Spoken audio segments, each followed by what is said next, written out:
Hello, how are you all?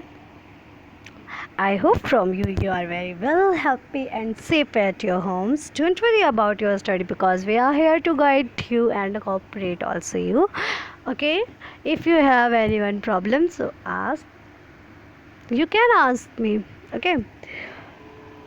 Um, in the last session, we read about many things: identify singular or plural, interchange singular and plural, countable and uncountable, use of and some before nouns, uh, etc. etc.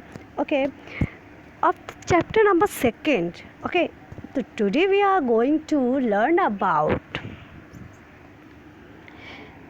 more things about this chapter and. The remaining parts of this chapter we would cover in this class. The remaining parts of this chapter. Okay, let's start. And we have to do exercise today. Okay, yes, come. First look this chapter number second.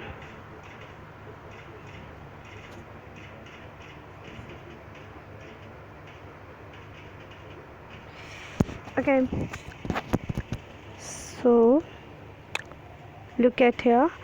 एक exercise ऊपर रह गई है, I think वो हम कल cover करेंगे. आज हम कवर करेंगे ये जो बची हुई एक्सरसाइज है. Rewrite the following sentences by interchanging the underlined noun from singular plural और from plural to singular.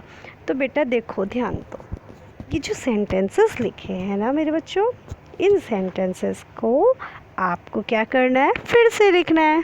Ma'am आपने ये कौन सी बात कर दी, ऑलरेडी लिखा हुआ है और फिर से लिखना है. नोटबुक में लिखना है और कैसे लिखना है ये सोचो.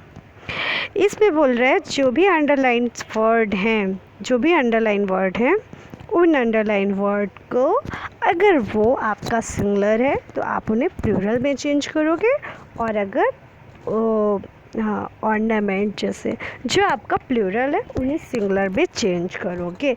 अच्छा, इससे पहले सबसे पहले आपको ये भी ध्यान रखना है कि किसका क्या प्लूरल फॉर्म होता है. कई वर्ड्स ऐसे भी इसमें दे रखे हैं जिनका कोई प्लूरल नहीं होता या सेम मीनिंग होती है, सेम स्पेलिंग्स होती हैं. So look at this carefully and this exercise. बड़ा मज़ा आने वाला है इसमें. आपको देखो स्कूल बेल, इस तरह के कंपाउंड भी दिए हुए हैं आपको, तो मैंने आपको सब ऊपर पढ़ाया है. आप चाहो तो मैं आपको रिवाइज़ करा दूँ इसमें, आप बहुत मज़ा आएगा. थीप का प्लूरल ही आपको लिखना होगा यहाँ पर. तो यहाँ पे वो वाला रूल चलेगा, replace F to E VES. F और FE हम रिप्लेस करके क्या लिखते थे, we have to write VES. ठीक है, थीप्स हो जाएगा. ठीक है, ऑर्नामेंट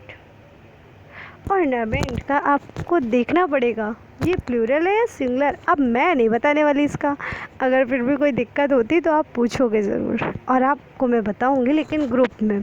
ठीक है, मैं चाहती हूँ आप इस पर सर्च कर लो. ठीक है, दिमाग पर जोर दो. ऑर्नामेंट. ठीक है, okay. Goods, grass, water, pages, fruits, dough. तो आप यहाँ पर क्या देख रहे हो, बच्चों आप ये देख रहे हो कि कुछ आपको सिंगुलर वर्ड दिए हुए हैं और कुछ प्लूरल वर्ड दिए हुए हैं.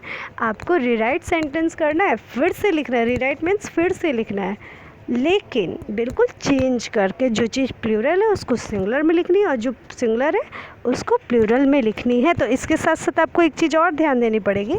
जैसे यहाँ 4 नंबर देखते हैं, द पेजेस आर ब्लैंक. तो बेटा पेजेस आर ब्लैंक, एस है, प्लूरल है तो आर लगा है. अगर सिंगुलर में आप इसको कन्वर्ट करोगे तो क्या लग जाएगा, क्या आप लिखोगे, इज़. ओके, समझ में आ रहा है. Pages, the pages blank. अगर एस है तो आर लगेगा. अगर एस नहीं लगा रहे हो, आप प्लूरल फॉर्म में उसको नहीं लिख रहे हो, आपको उसको कन्वर्ट करना है, तो फिर आपको इज़ लगाना पड़ेगा. अंडरस्टैंड. कोई भी सेंटेंस ले लेते हैं। This room has Windows, this room has sentence number 14, this room has Windows. तो बेटा मेरे ये बताओ, पहली बात तो हमें इसको क्या करना है, रीराइट सेंटेंस करना है। रूम का क्या हो जाएगा, प्लूरल रूम्स हो जाएगा। और मैम ने आपको बताया है कि जब कोई चीज़ पास में और एक है तो दिस का यूज़ करेंगे, लेकिन जब कोई चीज़ दूर है, फॉर अवे, हमसे दूर है और एक से ज़्यादा हो गई, मतलब अभी हम इसको कन्वर्ट करेंगे, रूम को रूम्स कर देंगे तो एक से ज़्यादा रूम्स हो गए ना। तो जब एक से ज़्यादा रूम्स हो गए तो दीज रूम्स हो जाएगा, दीज रूम्स। और हैज़ की जगह क्या हो जाएगा, हैव। ये भी ध्यान रखना है मेरे बच्चों, ठीक है, इस बात पर भी ध्यान रखना है। आप भी सोच रहे होंगे मैम आप क्या लेकर बैठ गई ना मेरे बच्चों ना, आपको पता है कि आप इसमें बहुत मिस्टेक क्रिएट करते हो। सिंगुलर से प्लूरल बनाना कोई टफ़ बात नहीं है, टफ़ ये है आपके लिए कि आप इसको ध्यान में रखो कि अगर सिंगुलर है तो इज़ यूज़ होगा, अगर हैज़ यूज़ होगा, वॉज यूज़ होगा, ठीक है। और अगर आपने प्लूरल में कन्वर्ट कर रहे हो तो उस वॉज की जगह वर यूज़ होगा, हैज़ की जगह हैव यूज़ होगा और इस की जगह आर यूज़ होगा। समझ में आ रही है मेरी बात साफ तौर से। उसके बाद आपको आगे का भी देखना है, अगर दिस लगा है, कोई एक चीज़ है तो दिस लिखा है, अगर एक से ज़्यादा है तो दीज हो जाएगा मेरे बच्चों। पूरा सेंटेंस भी आपका ठीक होना चाहिए, ग्रामेटिकली बिल्कुल ठीक सेंटेंस होना चाहिए। तो इस चीज़ का ध्यान रखिएगा। मुझे पता है आप बहुत मिस्टेक्स इस पर क्रिएट करने वाले हो, लेकिन मेरे प्यारे बच्चों मिस्टेक क्रिएट करने की कोई ज़रूरत नहीं है। देखो मैं फिर से आपको बता रही हूँ, is am are, was were, has have, यही चीज़ तो है। तो बेटा इज़ वॉज हैज़ ये आपका सिंगुलर के साथ यूज़ हो रहा है, हैव वर और आर ये आपका प्लूरल के साथ यूज़ हो रहा है, ठीक है। Okay goodbye, have a nice day.